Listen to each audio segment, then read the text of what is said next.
We're heading into the final 2 weeks of February. USC has the number 2 ranked class in the country. Where are they going to finish?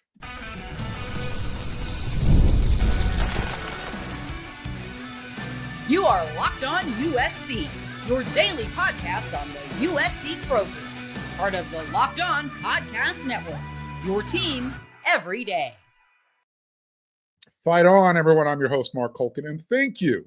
Thank you for making Locked On USC part of the Locked On Network your first listen every day. Whether you're watching this show on YouTube, pick your platform, download this podcast. It's going to be free, and you know how much I'm going to appreciate your support.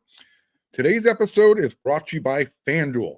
New customers. Yep. If you can bet $5 and you win, you're going to get $150 in bonus bets guaranteed.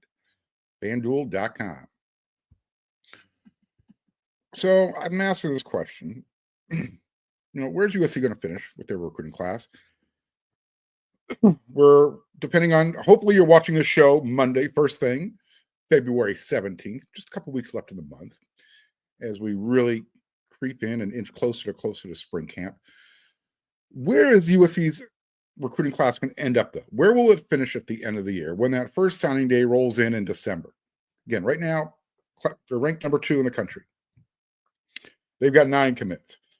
So if USC wins 9 games in 2025, where will the 2026 recruiting class end up? If they win 10 games, well, they win 10 games, they're going to the playoffs, right? They have to be going to the playoffs if you're 10-2. So you would think top 10 class for sure. But what about top 5? Can they maintain? Can they get that top 5 class December, February of 2026 when the final calculations come into play? And I guess the question is this. Since I'm asking about where USC is going to finish.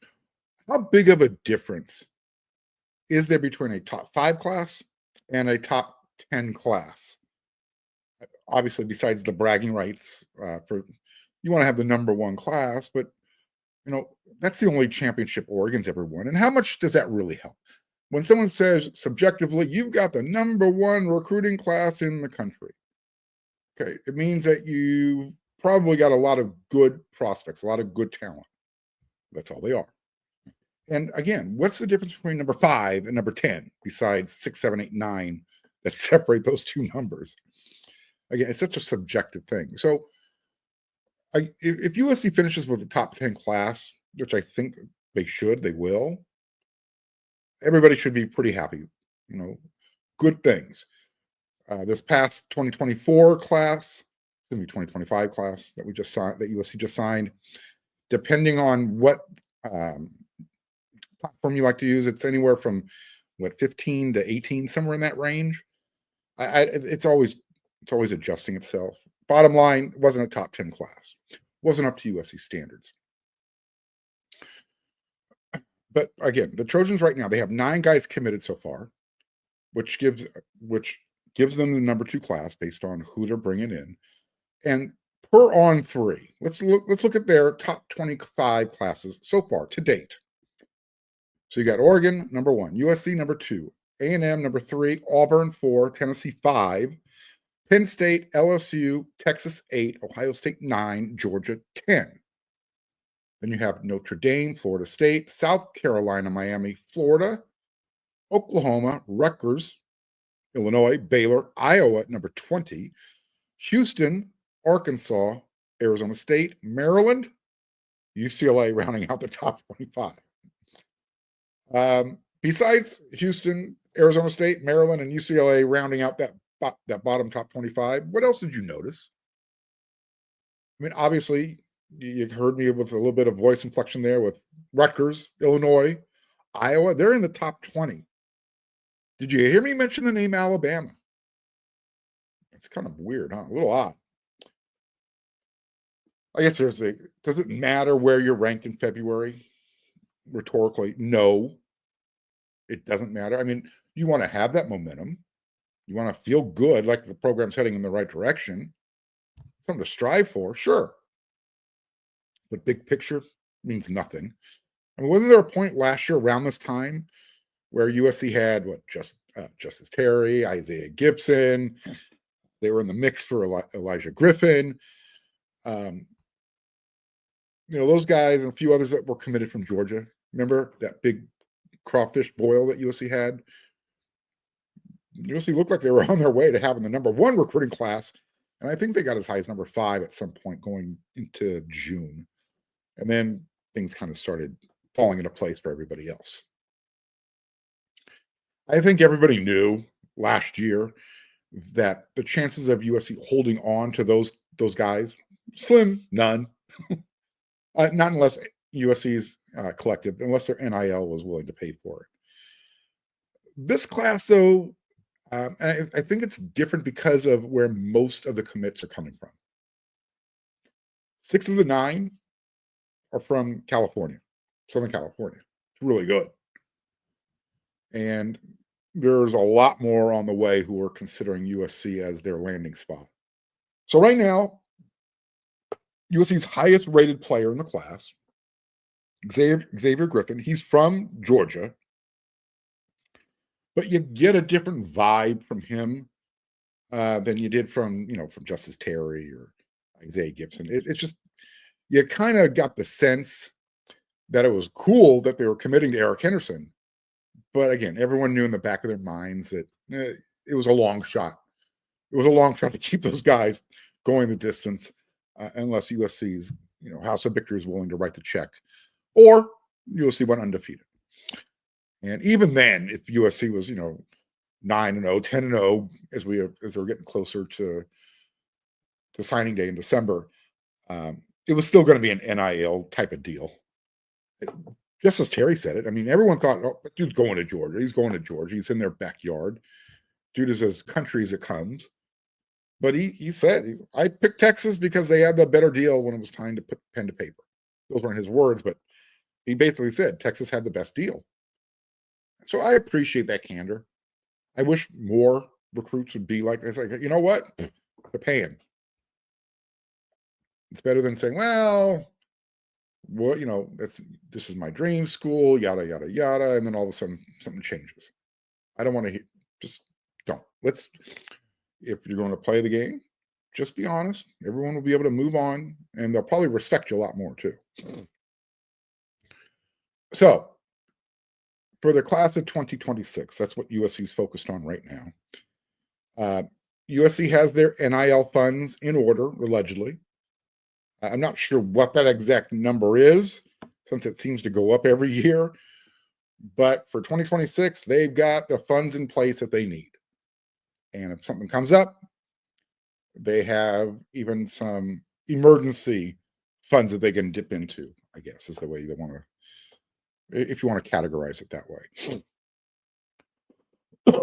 So you've got NIL. You can check off that box. You have the football-only facility that's supposed to be open in 2026. That's a huge box to check off. It shows USC serious. USC, what did they do? They went out and they hired a general manager to organize the front office, help Coach Lincoln Riley, with recruitment, help build that roster. And then you've got staff that, that's being filled by guys who should be able to help with recruiting as well. So what's left now besides winning games to get USC that top 5, top 10 recruiting class? Nothing left that I can think of. Do you have any suggestions? What is preventing USC from having one of the top recruiting classes in the country? You've got a lot of offseason momentum for the program right now. Coaching staff, second to none. You love what they're doing especially on the defensive side of the ball. You've got the front office reorganized. You did some upgrades. There's a ton of talent in Southern California. That USC can be there. Hey, let's just scoop them up, put them in the truck, bandwagon, bring them down to USC. USC should have the first pick of everyone in Southern California. That should be the pecking order. USC, and then everybody else gets the scraps. And when I say the scraps, I don't mean that in a derogatory way towards the players. I'm talking about UCLA, second in line. Should be that way every year. Then you get the Oregon and the Washington and all the West Coast schools But it should always go USC, pecking order, then UCLA, then everybody else. Look, the schedule, everything I just mentioned, and then you look ahead to the schedule. It sets up perfectly for USC to open the season 4-0. That should just continue that momentum, keep that snowball rolling. Time for USC to reestablish itself as the preeminent power on the West Coast. Because when you're the number one school on the West Coast and you carry the name recognition, the cachet of a USC, you're one of the top programs in the country. Doesn't matter what coast you're on. But USC is in the where they're located. In business, what do they say? Location, location, location. USC's got more location than anybody else to choose from. You can start at the San Diego border, work your way up to Orange County, into LA County, into the Valley, go as far north as Bakersfield. There's a lot of talent in California to choose from. And that's before you even get up into Northern California. So where's USC's 2026 recruiting class going to finish? They're number 2 right now. A lot of momentum. I checked off all those different boxes, what USC's doing. So let's find out together. I'll keep you updated. That's why you're going to tune into Locked On USC every day, so I can keep you updated. We're going to continue the recruiting talk in the next segment. As you can see on the rundown, the Chad Bowden effect.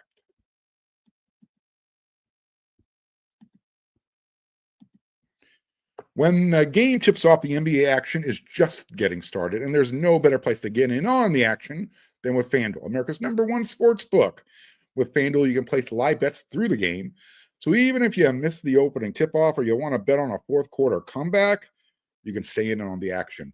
And if you're looking for a bigger payout, you can even combine your live bets into a same-game parlay. You'll love using FanDuel's live betting feature because it keeps every moment of the game exciting. Whether you're backing your team for a late game rally or you're picking a player to hit that clutch 3, you will never feel like you missed a chance. Plus, the app, super easy to use. And when you win, this is so important, you're going to get paid instantly. Right now, new FanDuel customers can bet you're going to get $150 in bonus bets if your first $5 bet wins. Just visit FanDuel.com to join today. That's FanDuel.com for your shot at $150 in bonus bets. Make every moment worth. FanDuel, an official sports betting partner of the NBA.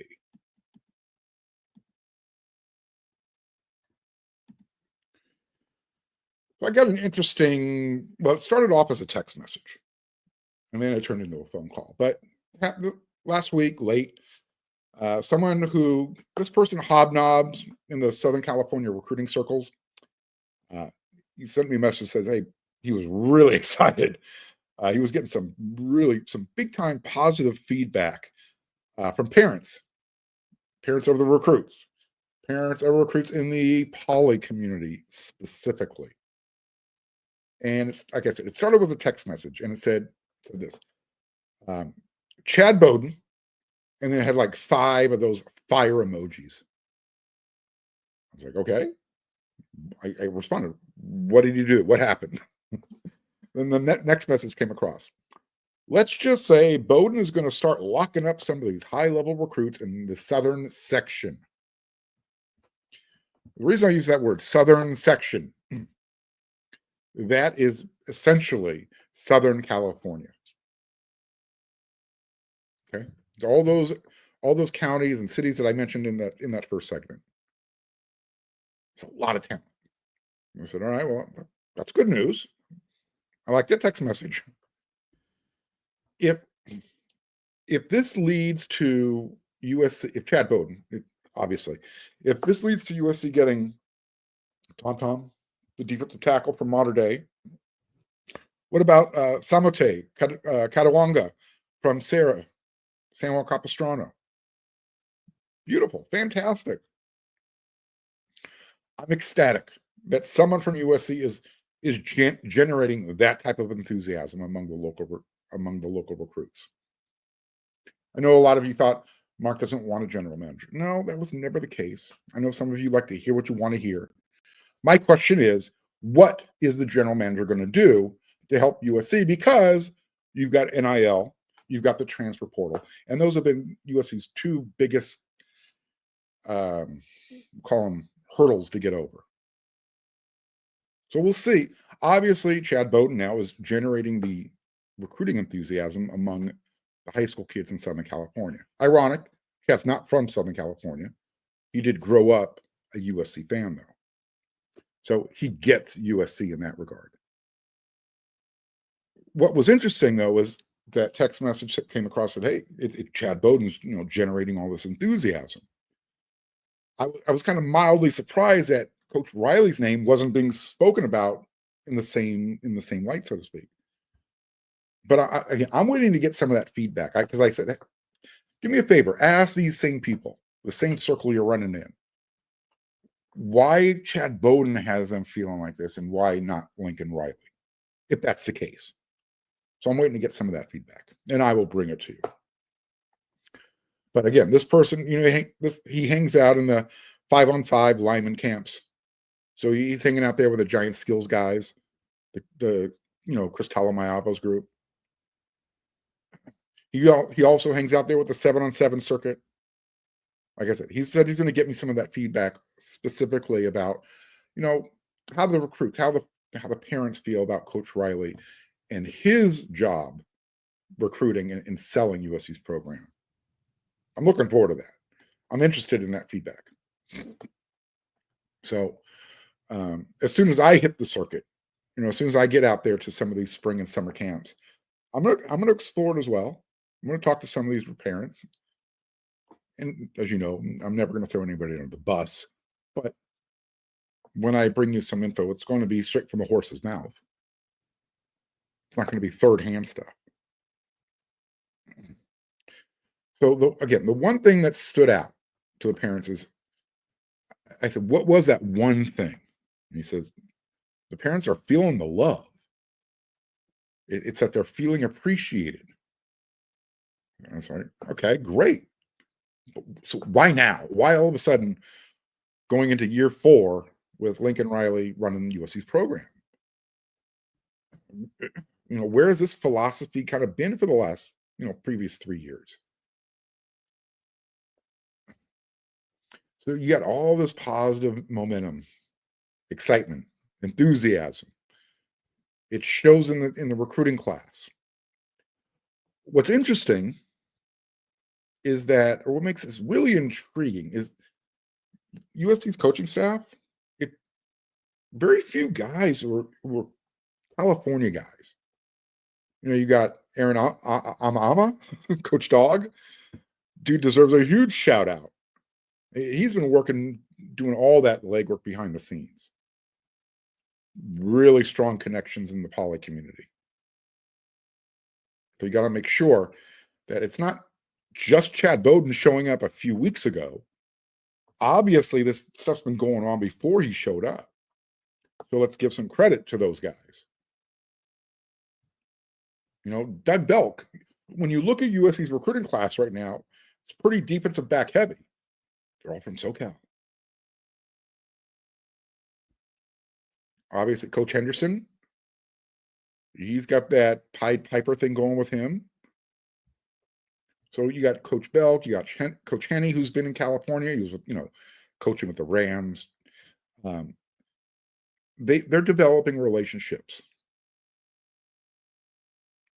But after that, when you go up and down USC's coaching staff, you look at it, it's like, where's the connection? But does it matter where a coach is from? Or you just need guys who know how to recruit?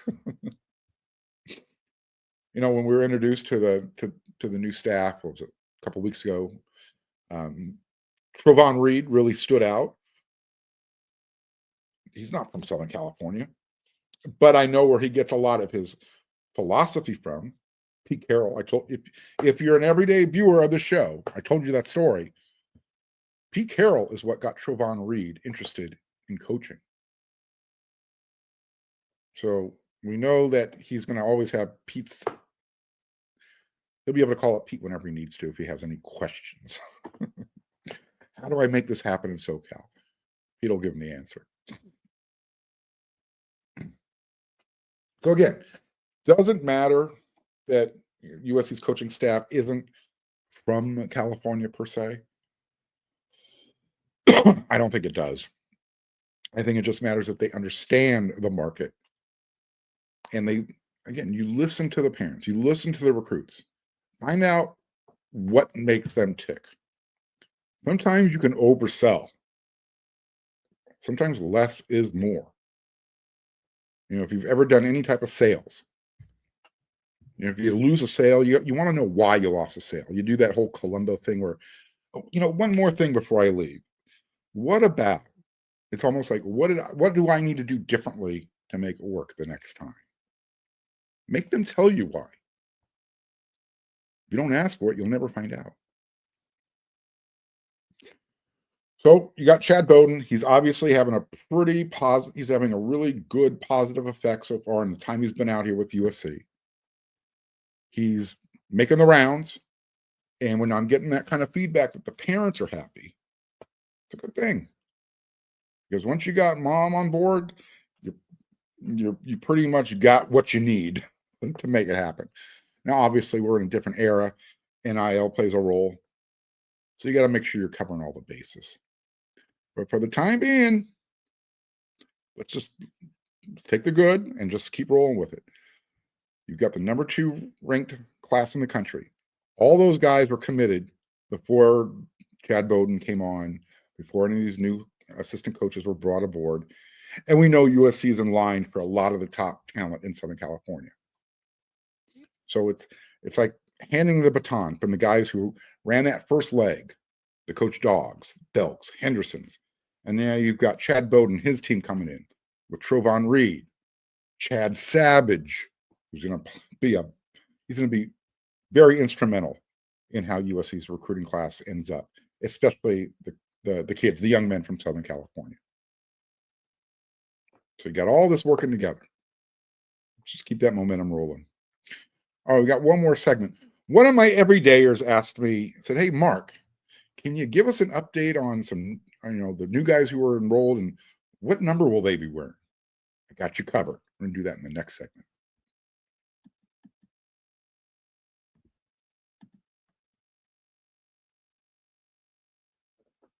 So Mark Cordier, he asked me if I would give a list of jersey numbers for the new guys. I can do that. Took a couple days, but I had to make some calls. And one of my best sources, I want to give a shout out. I can't mention his name. Always on campus, though. Thank you for helping out. We'll keep the names and identities quiet so I can continue to get these little bits of information that you guys love. I know it's not breaking news, but it's kind of interesting to know who's going to be wearing what number. Something to look forward to. All right, so let's break this down. I think some of you already know, if you follow social media at all, that Jakeem Stewart, Husan Longstreet are both going to wear jersey number 4. That's the number that Husan wore in high school. That's the number he was wearing on the sideline. He actually had the USC number 4 jersey on during the bowl game. Wasn't suited up, but he had his number 4 jersey on. It's the number he wore in the Poly Bowl. He's wearing number 4. Jakeem Stewart will also wear that number. And I have no idea if this has anything to do with it, but you remember Joe McKnight, running back from Louisiana for USC? He wore number 4. Both Joe McKnight and Jakeem were considered the top prospect from the state of Louisiana in their respective classes. I don't know. Maybe there's some coincidences there. I love seeing some 6'6", almost 300-pounder wearing number 4, though. It's almost like wearing 0 or number 1. So last year you had Woody Marks and Easton Mascarenas Arnold. They wore number 4. You got 2 new guys wearing it in 2025. How about Floyd Boucard, defensive tackle? He's going to rock number 88. Not too many D-line guys wear jersey numbers that are in the 80s, in that realm. That's usually wide receivers, tight ends. But it's not out of the question. USC's had a few guys who worn numbers in the 80s. Sean Cody, number 84. In fact, that number's been well represented. You had Charlie Weaver, the Wild Bunch won. Kyle Moore took over after Sean Cody. Christian Rector, remember him? He wore number 89. I want to give thanks to everybody on the wearesc.com website for reminding this old memory, who wore those numbers. Remember, like I said, it's just weird to see a defensive lineman wearing a number in the 80s. Remember Dwayne Bickett, linebacker for USC? It was weird watching him wear number 80. But that was his number at USC. Big old neck roll, number 80, half jersey. So here's some others. You got the tight end, Nila Tapu. He'll be wearing number 88 as well with Floyd Boucard. Offensive tackle, Aaron Dunn, allegedly number 70. Aaron Payne, number 71. Elijah Vicone, I'm being told, will wear number 79. Quarterback, Sam Heward, number 16.